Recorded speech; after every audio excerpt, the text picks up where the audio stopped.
Question मेरे पास wave equation है, homogeneous wave equation है और आपसे इनफाइनाइट वेवलेंथ के बारे में पूछा हुआ है। तो आप डीएलएमबर्ट सॉल्यूशन यूज़ करेंगे यहाँ से। तो बाय डीएलएमबर्ट सॉल्यूशन आपके पास जो सॉल्यूशन बनेगा वो बनेगा u of x t 1/2 f of x plus t plus f of x minus t plus 1/2c integral value x minus t से लेके x plus t g of s into d of s। और आपके पास solution of the our problem f equals to आपके पास fi है, i की वैल्यू आपके पास 1 एंड 2 है, g इक्वल्स टू आपके पास gi गिवन है, i रनिंग फ्रॉम 1 to 2 है आपके पास, और fi r से r पे फंक्शन है, कंटिन्यूस फंक्शन है और उनके डेरिवेटिव भी 2 टाइम्स करेंगे वो भी कंटिन्यूस है, g भी आपके पास r से r कंटिन्यूस फंक्शन है, c2 क्लास का फंक्शन है आपके पास, और कंडीशन गिवन है f1 x इक्वल्स टू आपके पास f2 of x, g1 of x equals to आपके पास g2 ऑफ x। ये कब इक्वल है? For all x belongs to -1 to 1। That is आपके पास x की वैल्यू जब क्लोज इंटरवल -1 से 1 के बीच में लाई करेगी तब f1 f2 g1 g2 आपके पास फंक्शन इक्वल है। कुछ स्टेटमेंट है आपके पास, कौन कौन से स्टेटमेंट ट्रू होंगे?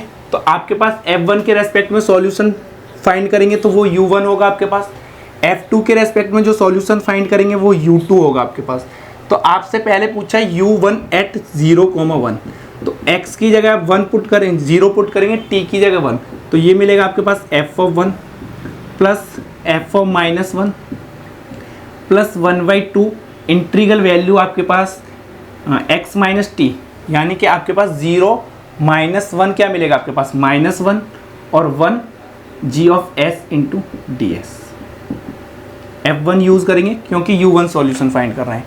तो यहाँ से क्लोज इंटरवल पे आपके पास f1 f2 इक्वल है, तो इनपुट आपके पास 1 है या -1 है, तो यहाँ से by definition of this condition f1 किसके इक्वल होगा? f2 के प्लस f2 -1 प्लस 1/2 क्योंकि c की वैल्यू 1 है, -1 to 1 g2 s into D S.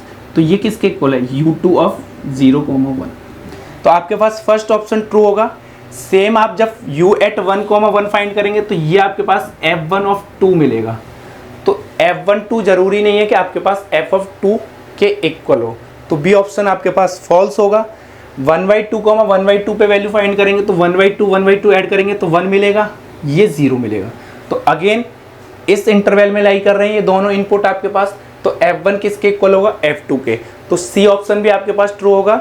Same आप u1 एट 0,2 फाइंड करेंगे तो आपके पास इनपुट यहाँ 2 होगा, तो कोई गारंटी नहीं है आपके पास f1 f2 के इक्वल है, तो डी ऑप्शन आपके पास फॉल्स होगा। तो answer is A and C.